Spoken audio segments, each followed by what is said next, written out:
ও ছেলেরা, ও নওজোয়ান যুবকেরা, বাচ্চা ডেলিভারি হয়ে শোয়ানো রয়েছে, মাত্র কয়েক ঘন্টা বাচ্চার বয়স। কিতাবের মধ্যে এসেছে, লক্ষ্য করলে দেখতে পাওয়া যায় ওই জায়গা বলা হলো হুজুরকে ডাকা হোক। হুজুরকে যখন ডেকেছে, হুজুর বললেন আমাকে আবার 2 মিনিট টাইম দাও। নামাজের মুসাল্লা বিছিয়ে দিল। যখন নামাজের মুসাল্লা বিছিয়ে দিল, কিতাবের মধ্যে এসেছে এই মুসাল্লা বিছিয়ে দেওয়ার পরে 2 রাকাত নামাজ আদায় করে আল্লাহর কাছে সাহায্য চাইছেন।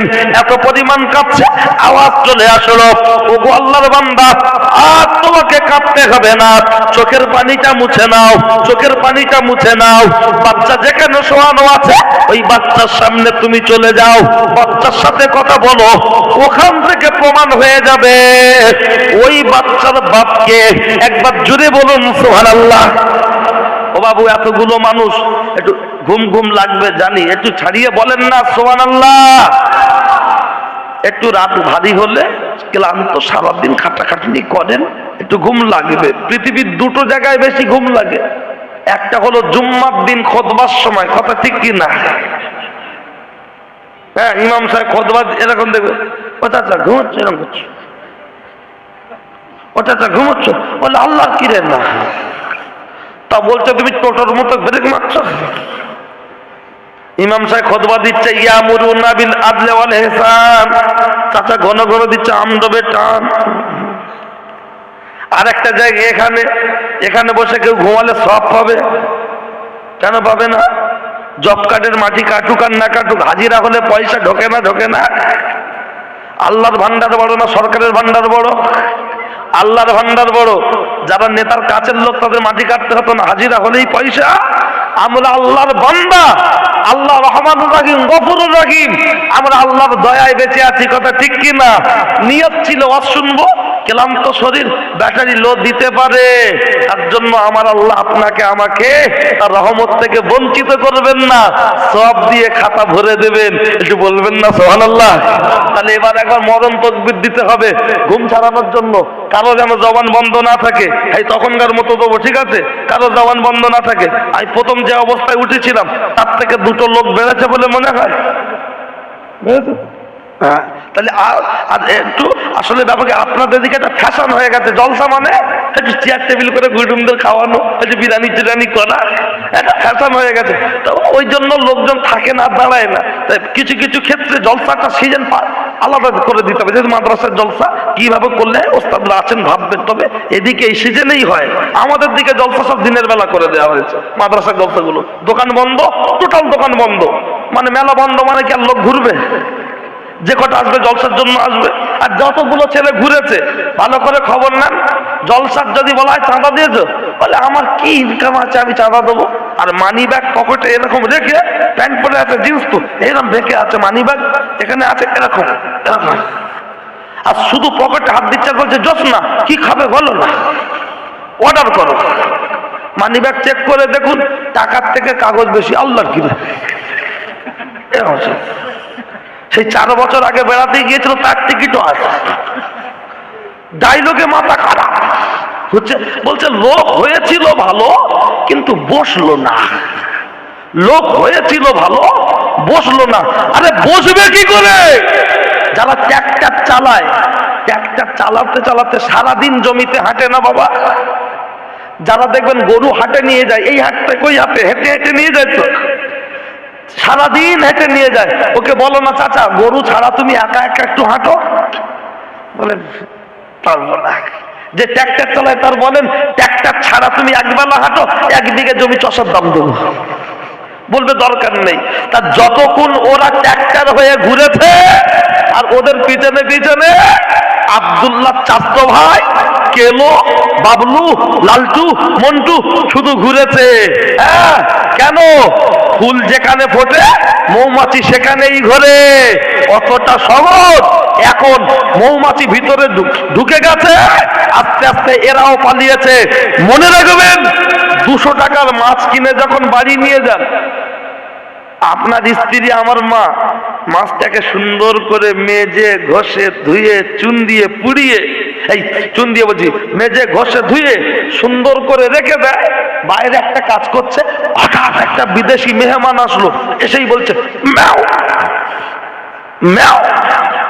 আপনার স্ত্রী আমার মা, তার মস্তিষ্কটা খেয়ালটা রান্নাঘরের দিকে যাবে না যাবে না?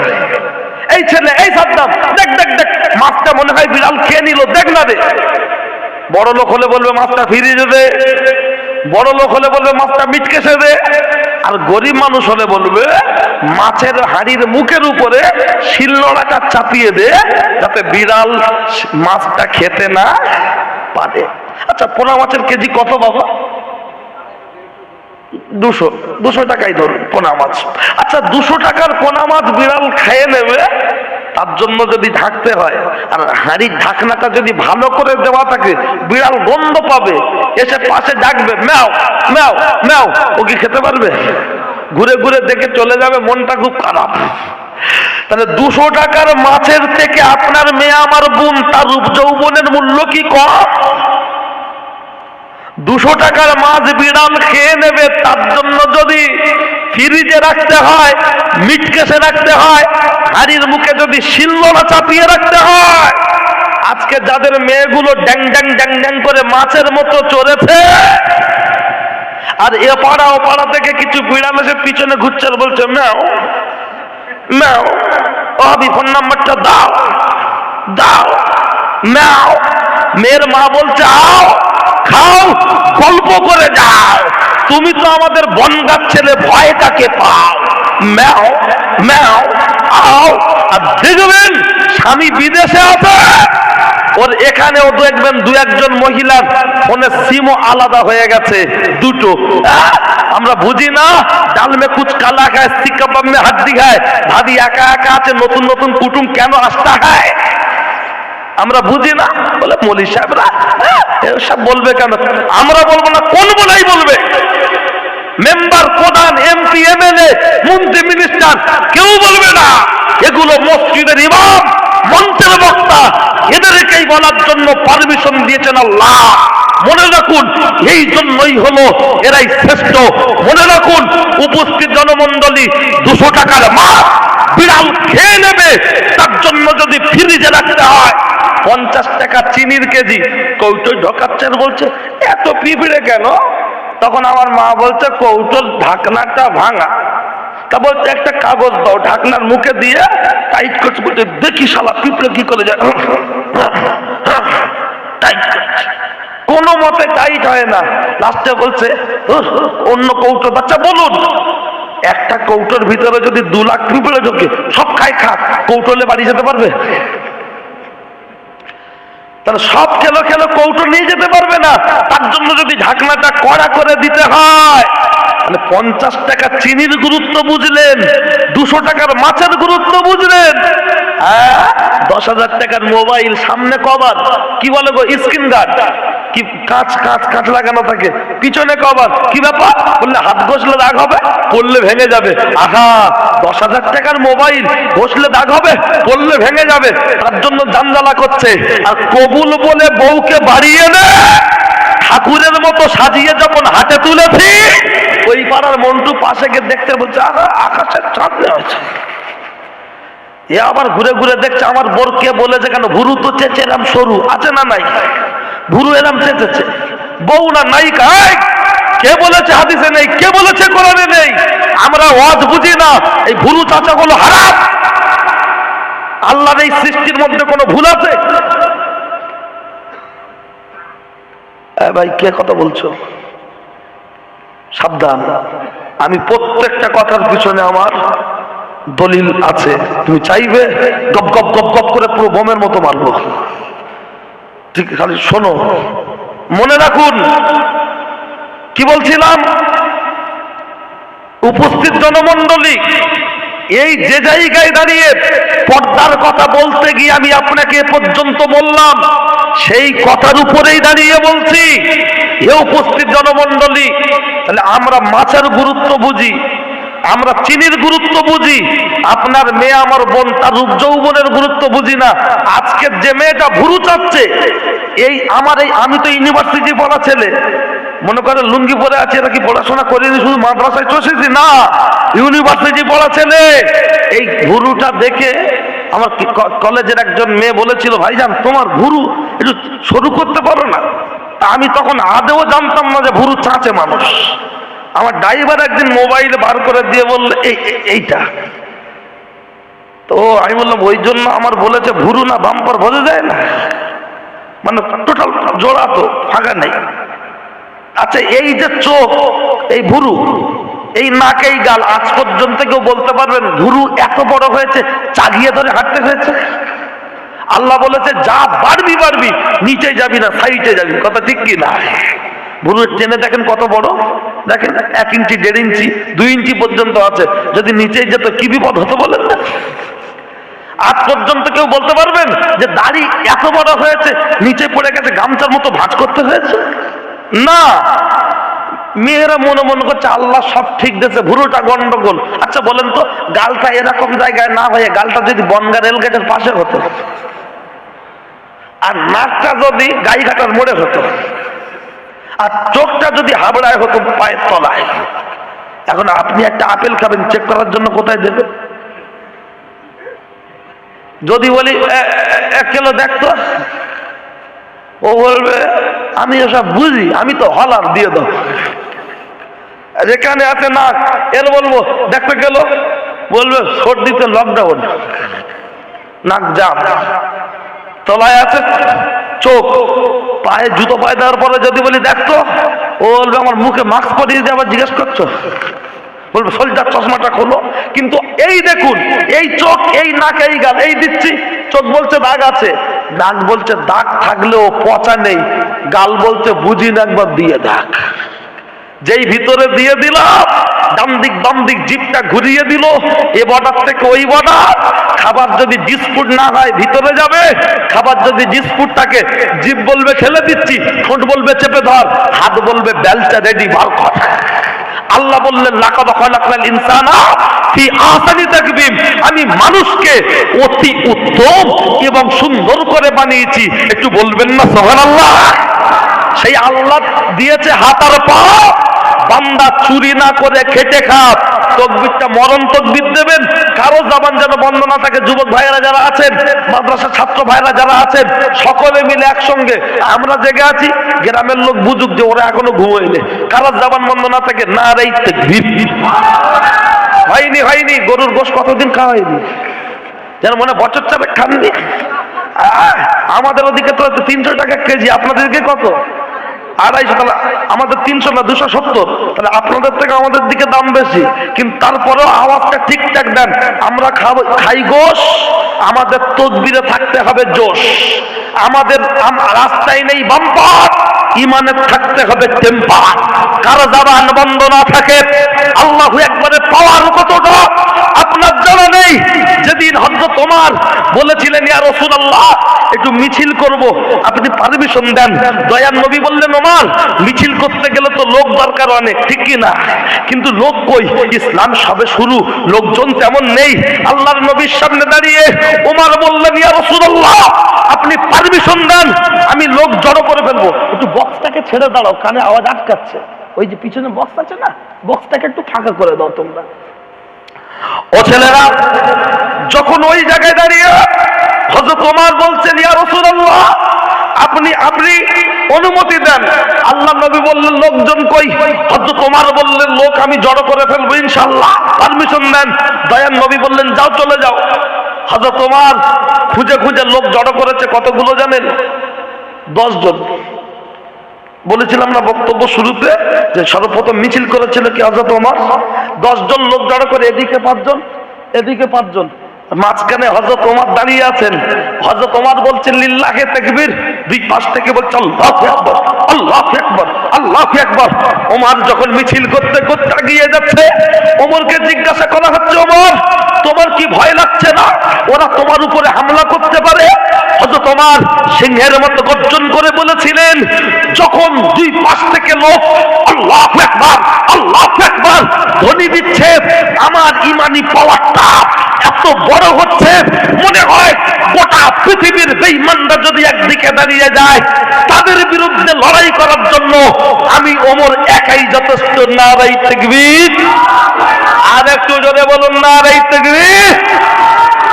পাওয়ারটা কি? আল্লাহু আকবার, ঠিক কি না? জিজ্ঞাসা করা হলো, ওমর কতদূর যাবে গো মিছিল করে? বলছেন, ইয়া রাসূলুল্লাহ, আমি ঈমান এনেছি, কাবাকে এখনো বুকে জড়িয়ে ধরতে পারিনি। আমি মিছিল নিয়ে যতক্ষণ কাবাকে বুকের সাথে জড়িয়ে ধরতে না পারবো, ততক্ষণ পর্যন্ত আমার এই মিছিল দুনিয়ার কোনো মায়ের লাল বাধা দিতে পারবে না, ইনশাআল্লাহ। আর একবার জোরে বলুন সুবহানাল্লাহ। আল আকসা, ফিলিস্তিনের মুসলমানেরা আজও পর্যন্ত ইহুদিদের বিরুদ্ধে লড়াই করে যাচ্ছে কি যাচ্ছে না? দেখবেন মাদ্রাসা ছেলে পাওয়ার আরেকটা দেখবেন, বইটার নাম বলছি কিনে পড়বেন, বইটার নাম আফগানিস্তান আমি আল্লাহকে দেখেছি। ওই বইটার মধ্যে পাবেন, এই যুবক ছেলেরা শুনে রাখো, মাদ্রাসার একটা একটা হাফেজ ছেলে, এরা হাফেজ নয়, এরা কামান কামান AK-47, এদের কাছে মাথা নত করতে বাধ্য। শুনে রাখুন, ইতিহাস প্রমাণ দিচ্ছে, কোনো হাদিস কোরআন নয়। কটা বাজলো? এই একটা বেজে গেছে, আমার তো সময় শেষের পথে, শেষের পথে মানে সময়, আমি তো চলে যাবো, পরবর্তী বক্তাকে রেডি করো ভাই। শোনেন, আমি আজকের বিদেশ যাব, আজকের দিনে ডায়েরিটা ফাঁকা রেখেছিলাম, জলসা নেবো না বলে বাইরে যাবো জলসায়। কমিটির অনুরোধে দাওয়াতটা নেওয়া, বুঝতে পেরেছেন কি বলেছে? যার জন্য রিকোয়েস্টে দাওয়াতটা নেওয়া, কারণ বিদেশে যেদিন যেদিন যাওয়া হয়, আগের দিন রেস্টে না থাকলে কষ্ট হয় কি হয় না বাবা? যার জন্য ফাঁকা রেখেছিলাম। কিন্তু যেহেতু 1 বছর এখানে দাওয়াত নিয়ে আসতে পারলাম না, ছুটিয়া থেকে ফিরে যেতে হলো, তো মনে করলাম ওরা যখন বলছে একটু যাই, এছাড়া অন্য কিছু নয়। ও ছেলেরা, আফগানিস্তানে আমি আল্লাহকে দেখেছি, ওই কিতাবের মধ্যে আছে, একটু খেয়াল করুন, গায়ের লোম শিউরে উঠবে ইনশাআল্লাহ। যারা এদিক ওদিক যুবক ছেলেরা আছো, তোমরাও যেখানে দাঁড়িয়ে আছো সেখান থেকেই শোনো, অসুবিধা নেই। তারপরে দেখা যাচ্ছে কি বলা যায়, বাচ্চা ছেলেদের মাদ্রাসায় ছেলেরা যারা হিপস হয়ে পাগড়ি নেয়, পাগড়ি, সবার বাড়িতে কি 4 চাকা গাড়ি ভাড়া করার পয়সা থাকে বাবা? অধিকাংশ তো গরিবের ছেলে মাদ্রাসায়, যা ছেলে পড়ছে জিজ্ঞাসা করে আব্বা কি করে, বলে ভ্যান চালায়। আব্বা কি করে, রাজমিস্ত্রির লেবার। আব্বা কি করে, জিজ্ঞাসা করো, বলে বিদেশ থাকে। আব্বা কি করে, চাষ করে। একটাও বড় লোকের ছেলে খুব বেশি মাদ্রাসায় পড়ে না। এর দেশ মানে ফকিরির দেশ, কিন্তু এই ফকিরির দেশ পরে 5 বছর 7 বছর 10 বছর পরে বাড়ি যাওয়ার পর শুধু লেগ পিস, কথা ঠিক কিনা? হুজুর দাওয়াত দাও, হুজুর দাওয়াত দাও, দেখছেন না অবস্থা? ডাল খাওয়ার ফজিলাত। আমার আব্বা বলতো, আবু ইব্রাহিম সিদ্দিকী হুজুরকে আব্বা খুব মানে অন্তর থেকে ভালোবাসতেন। আমি শুনেছি আমার আব্বাকে বলতে, জিন্দা আল্লাহর ওলি দেখতে হয় তো এই মানুষটাকে দেখ, আব্বা বলতেন। তো আব্বা হুজুরকে বলতে, সামনে নিয়ে আমাকে নিয়ে বলছে, হুজুর ছেলেকে দিয়ে গেলাম, আমার জন্য যেমন দোয়া করেছেন, আল্লাহ আমাকে তৈরি করেছে, আমার ছেলেটার জন্য দোয়া করবেন। আমি বাপ, আমি তো দোয়া করব, আপনিও দোয়া করবেন। বলে আমার চোখের সামনে আব্বা যান হুজুরকে দিয়ে বেরিয়ে চলে গেলেন। তার দোয়ার যে কি একটা গুরুত্ব, আর এই মাদ্রাসার ছেলে, এই যে কি ব্যাপার, শুধু শোনেন গায়ের লোম শিউরে উঠবে। ওই বাচ্চা ছেলেটা পাগড়ি নিয়েছে, রাস্তা দিয়ে যাচ্ছে, অনেক সময় ভুল করে 0 পয়েন্টে ঢুকে যায় না, যায় না, কুয়াশা কিচ্ছু চেনা যায় না। 0 পয়েন্টে যখন ঢুকে গেছে, বাচ্চাটার দিকে গুলি করতে যাচ্ছে। বাচ্চাটা হাত উঁচু করেছে, হাত উঁচু করা মানে স্যালেন্ডার হওয়া, আর গুলি চলবে না। তারপরেও বাচ্চাটা যখন গুলি টানছে, বাচ্চাটা বললো, তোরা বন্দুক দিয়ে গুলি করতে পারবি, আমার রুহ বার করতে পারবি না, রুহের মালিক হলো আমার আল্লাহ। পরপর 11 রাউন্ড বন্দুকের গুলি করেছে, ছেলেটার দেহের সাথে একটাও বন্দুকের গুলি স্পর্শ হয়নি। বলবেন সুবহানাল্লাহ। বাচ্চাটাকে বলা হচ্ছে, কি করিস? বাচ্চাটা বলছে, আমি কোরআনের হাফেজ। বলছে, তার মানে মুহাম্মাদের উপরে যে বইটা নাজিল হয়েছে ওই বইটা পড়েছিস? বলছে হ্যাঁ। বলছে মুহাম্মদ চিটিংবাজ, আবু বকর চিটিংবাজ। 14 বছরের বাচ্চা ঘুরিয়েই বলছে, মুহাম্মদ হলেন আল আমিন আর আবু বকর হলেন সিদ্দিক আকবর। চিটিংবাজ তোরা। একটু বলবেন সুবহানাল্লাহ। বাচ্চাটার বয়স কত? আর আমাদের 14 বছরের বাচ্চা কি করে? মোবাইল হাতে হাতে, ধর ধর ধর ধর মার, এবার আমি তোকে সাগরে নামিয়ে দেবো, এবার আমি তোকে সাগরে নামিয়ে দেবো। তার মানে ফ্রি ফায়ার বলছে মারো গিয়া,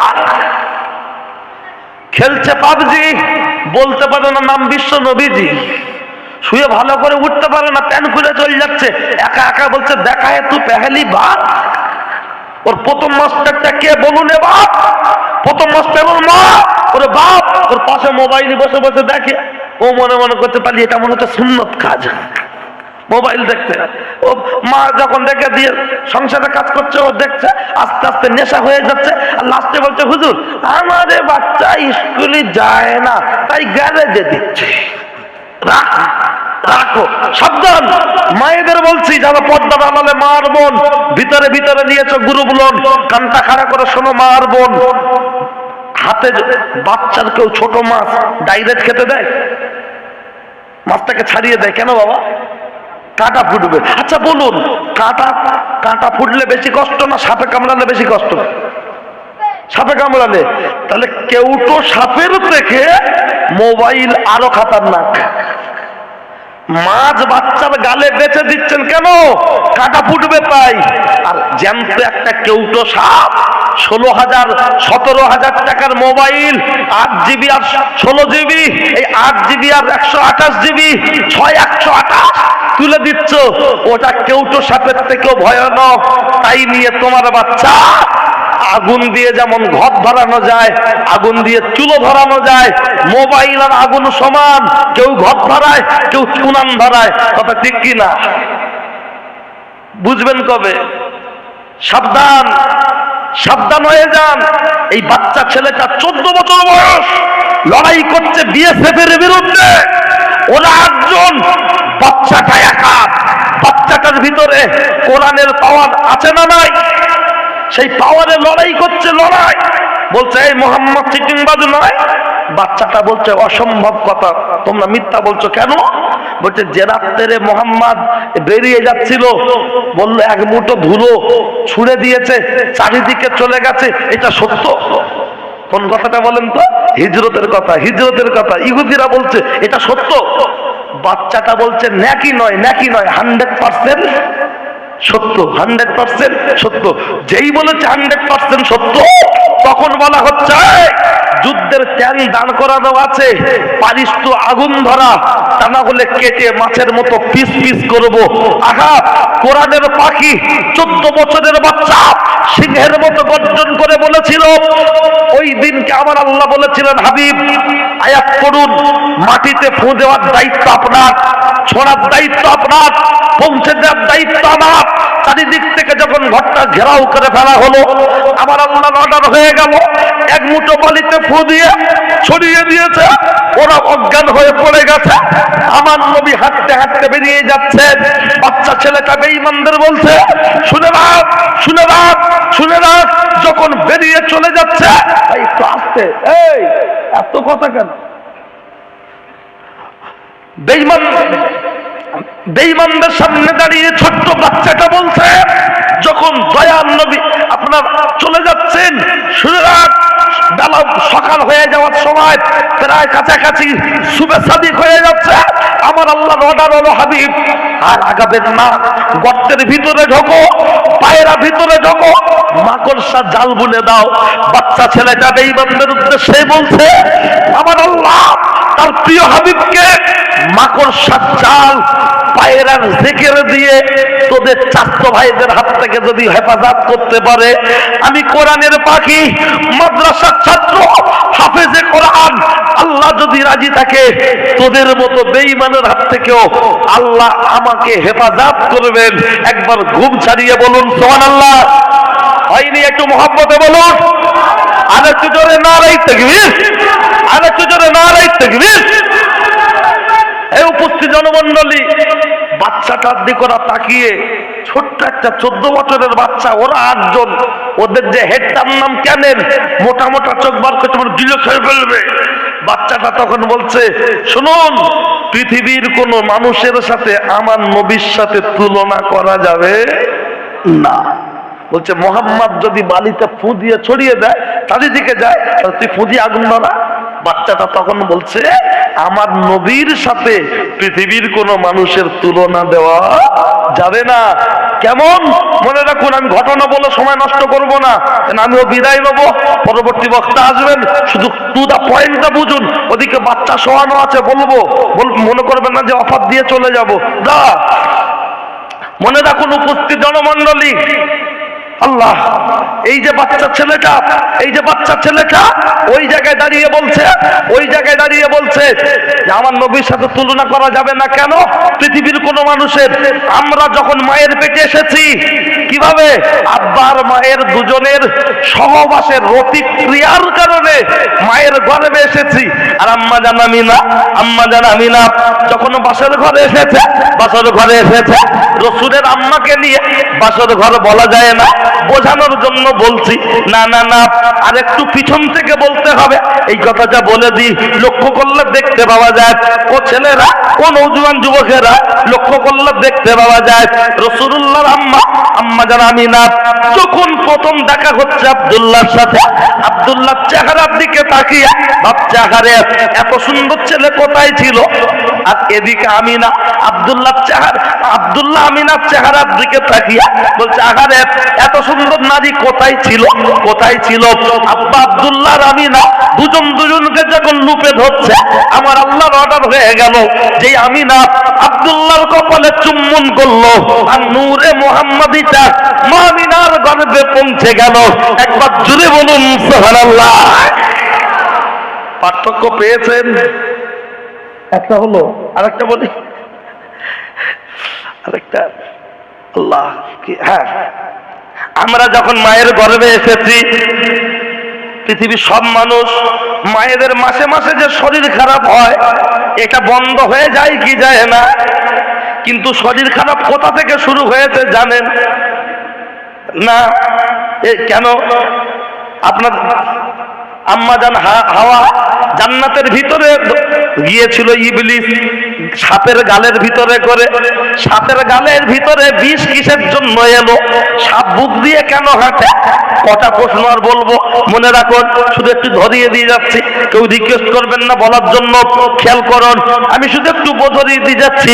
কিতাবের মধ্যে এসেছে, ও ছেলেরা, ও নওজোয়ান যুবকেরা, এই আম্মা জান আমিনাকে আপনার জান্নাতের ভিতরে, মা হাওয়া যখন ভিতরে, আদম নবী যখন ভিতরে, ইবলিস জান্নাতের দরজার সামনে পেয়েছিল তিনজনকে। একটা হলো রেদওয়ান ফারিস্তা, ওকে বলল জান্নাতের ভিতরে যাব। রেদওয়ান বলল হবে না। তখন সামনে ছিল ময়ূরকে বলল ভিতরে যেতে চাই। ময়ূর বলল আমি পারবো না। বলল কে পারবে? বলছে আমার বন্ধুকে ডেকে আনছি। তাফসীরের কিতাবের মধ্যে আছে বসিরাট আল্লামা হুজুর যে কিতাব লিখেছে, ও তো দেখলে পাবেন, লক্ষ্য করলে দেখতে পাওয়া যায়। ও ছেলেরা, ও নওজোয়ান যুবকেরা, কিতাবের মধ্যে এসেছে যখন আপনার ময়ূর বলল আমি পারবো না, কে পারবে? বলছে সাপকে ডেকে আনি। যখন সাপকে ডেকে আনলো রে, সাপ বলছে কি খবর? বলছে জান্নাতের ভিতরে যেতে চাই। সাপ বলল বসে পড়ে গালে, যেই গালে বসে বলল, টুকটুক টুকটুক করে মা হাওয়ার কাছে নিয়ে চলে গেল, গাল থেকে বেরিয়ে গেল, গিয়ে খুব কান্না কাঁদছে। কে কাঁদছে রে? সাপ, ইবলিস। হাওয়া জিজ্ঞাসা করছে তুমি কেন কাঁদছো? বলছে আমি আমার জন্য কাঁদিনি। বলছে তবে কিসের জন্য কাঁদছো? বলছে কান্নার কারণ হলো তোমরা জান্নাতে আছো, খাচ্ছো, ঘুরছো, খাচ্ছো, জান্নাত থেকে তোমাদের বার করে দেবে, সেই দিন কি খাবে ওই কথা মনে করে কাঁদছি। বলছে কেন? বলছে আল্লাহ বার করে দেবে। বলছে জান্নাতে থাকতে গেলে কি করতে হবে?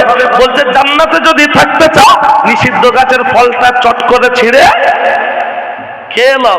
আর খাওয়া তো দূরের কথা, জান্নাতের নিষিদ্ধ গাছের কাছে ধারে কাছে যাওয়া নিষেধ। আর ইবলিস বলছে যদি জান্নাতে থাকতে চাও, চট করে ফলটা ছিঁড়ে খেয়ে নাও। ঘটনা অনেক বড়। যেই ফলটা ছিঁড়েছে, জান্নাতি শরবতের সাথে দিয়ে আদম নবীকে খাওয়ানোর চেষ্টা করছেন। যেই গালে ঢেলেছেন, গলা বুঝতে পেরে গলাটা চেপে ধরে গালে আঙুল দিয়ে বমি করে বার করে দিলেন। খান আর নাই খান, আল্লাহর হুকুম অমান্য হলো কি হলো না? গাছের ধারে কাছে যাওয়া নিষেধ, কিন্তু কাছে গিয়েই তো ফলটা ছিঁড়েছে, হুকুম অমান্য, শরীর থেকে পোশাক খুলে পড়ে গেল, অনেক কথা। সাতকে বলা হলো, এই যখন গা থেকে পোশাক খুলে পড়ে গেল, পাশে ছিল পেয়ারা গাছ, পেয়ারা গাছকে বলা হলো পাতা দাও। আদম নবীকে দেয়া হলো 3টি পাতা। পুরুষের কাফনের কাপড় কয়টা? আর মা হাওয়াকে দেয়া হলো 5টা পাতা। নারীদের কাপড়ের কাপড় 5টা, 5টা 3টে পাতা নিয়ে দুজন ঢেকে ফেললো। আল্লাহ কুদরতি ভাবে ওনাদেরকে ঢেকে রেখেছিলেন যাতে অন্য কেউ দেখতে না পায়। আমার নবী অসম্মান হবেন গো? না না না না, আপনার গা থেকে পোশাক খুলে যাওয়ার সাথে সাথে আল্লাহ কুদরতি ভাবে ঢেকে দিল। লক্ষ্য করলে দেখতে পাওয়া যায় ও ছেলেরা পেশাব পায়খানা লেগে গেল। আল্লাহ বললেন জান্নাত, এখানে শুধু খাবে, কোনো কিছু বার হবে না। না, এখানে শুধু ডাউনলোড হবে, আনলোডিং হবে না। লক্ষ্য করলে দেখতে পাওয়া যায় যখন পায়খানা লেগে গেল, কাজা হাজত, ইস্তেঞ্জা, আল্লাহ বলল জান্নাত তোমাদের বার করে দেব, তবে কয়েকটা শাস্তি। একটা শাস্তি হলো যেমন গাছ থেকে ফল ছিঁড়ে গাছটাকে আঠা ঝরিয়ে রক্তাক্ত করেছ, পৃথিবীতে যত কন্যা সন্তান আসবে তাদের শরীর থেকে বেলার ঝরবে। মিলেছে? সাপের গালে বিষ, এইটা শুধু বলেন।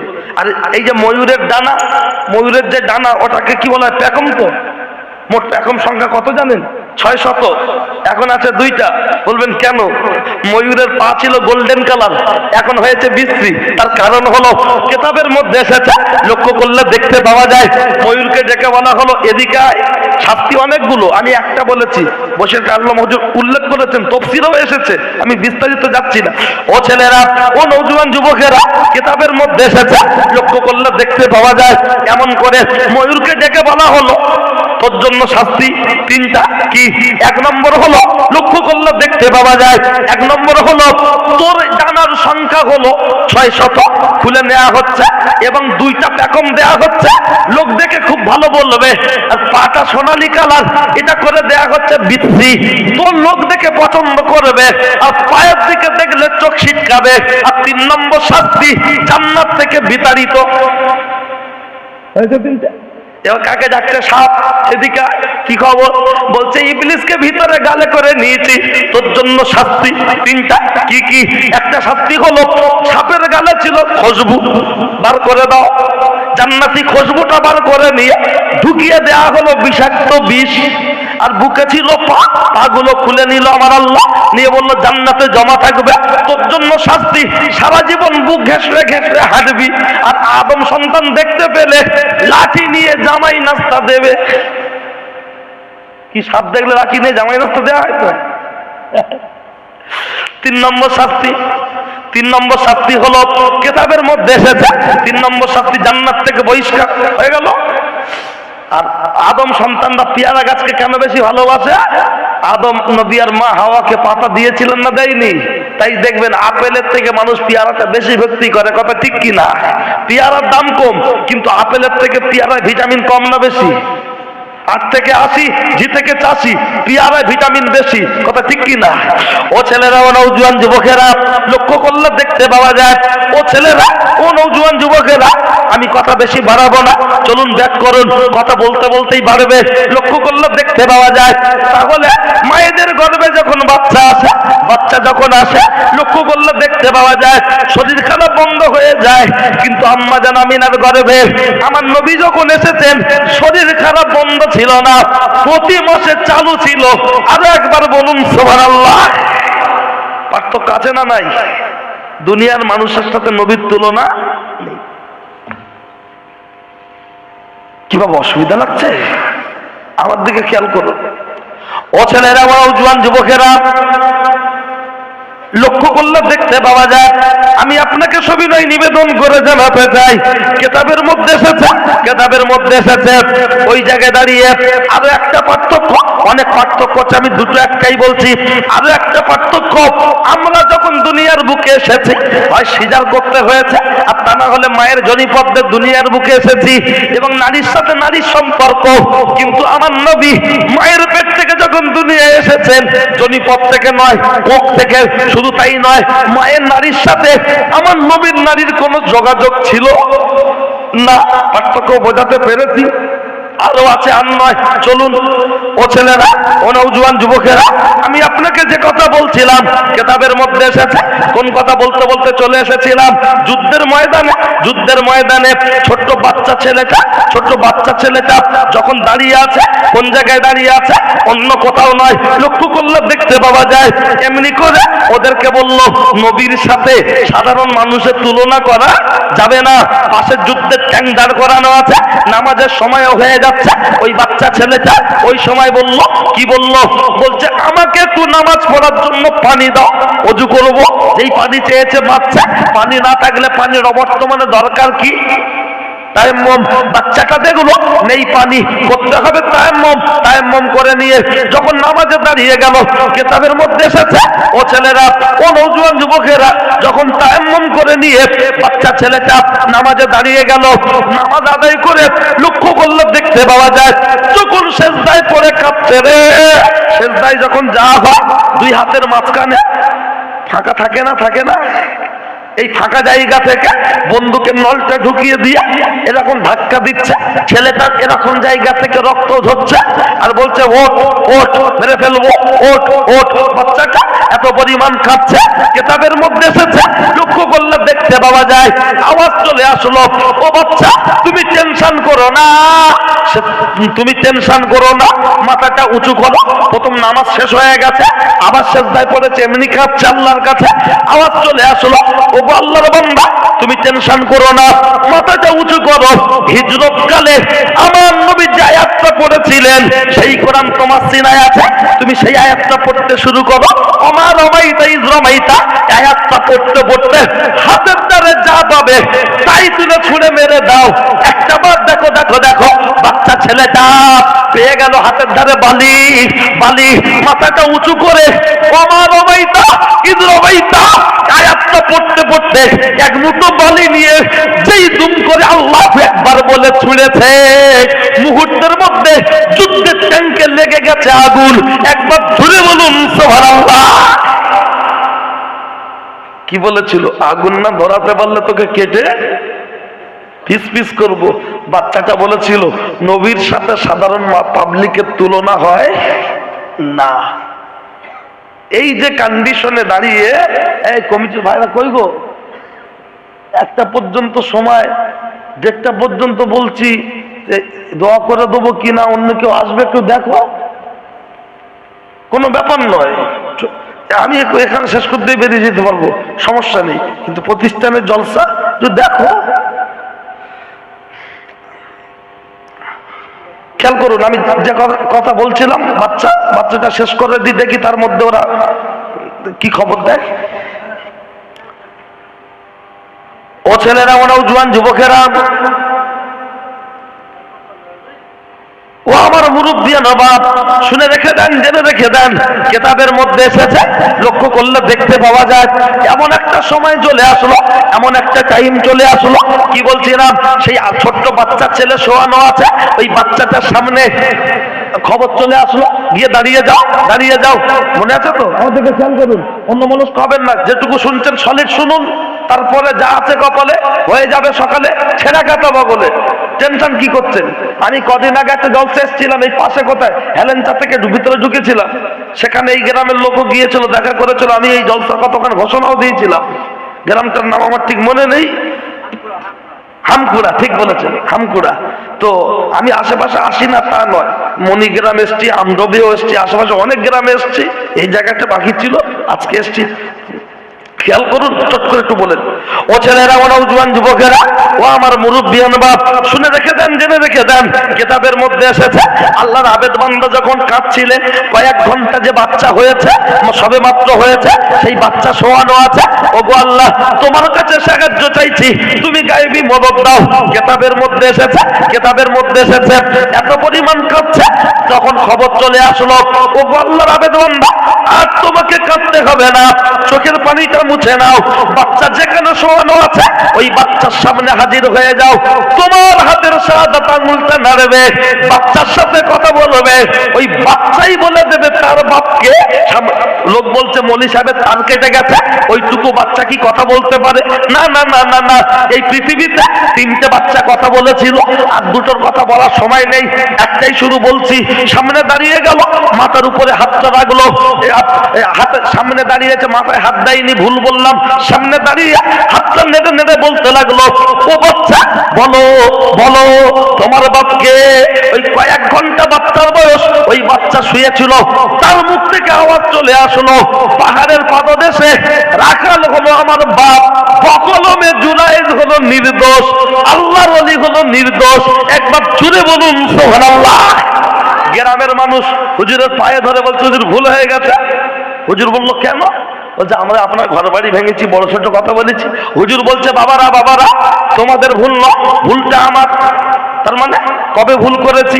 বলছে আমি নামাজ পড়ছিলাম তাহাজ্জুদের, আর পাশের ঘর থেকে মা কি চাইছিল? পানি পানি।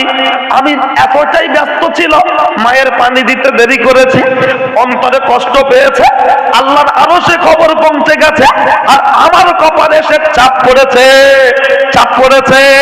আমি কি বলেছিলাম? বাদ পড়বে, মিলছে, বলবেন এটা তো কেতাব থেকে বললাম, একটা দুনিয়াবি একটা বলছি। আগে আইবুড়ো মেয়েরা লোকের হাত ধরে পালাতো, এখন বাড়ির বউরা স্বামীকে রেখে পালাচ্ছে না, পালায় না। ওটা কি মাথায় বাদ পড়া নয়? হ্যাঁ,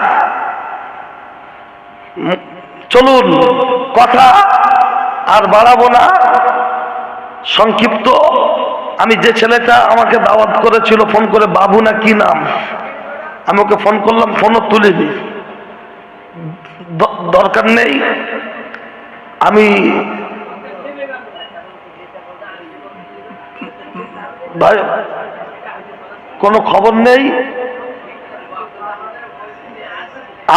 আমার শোনেন, মাদ্রাসার কর্তৃপক্ষ যারা আছেন, বড় হুজুর, চটজল দিদিকে আসুন, কারণ আমার ব্যাপার আমি ছেড়ে যাব, বহু সমস্যা। তো আমি সময় ছিল আমার 1টা পর্যন্ত, আমি তারপরেও 1:30 পর্যন্ত করলাম। কেন? আমার স্টেজে উঠতে 22 মিনিট দেরি হয়েছে, রাস্তায় এসে দাঁড়িয়েছিলাম 1 ঘন্টা 8 মিনিট। সেক্ষেত্রে এখানে আমারও এরা দোষ দিতে পারবে না, আর মাওলানা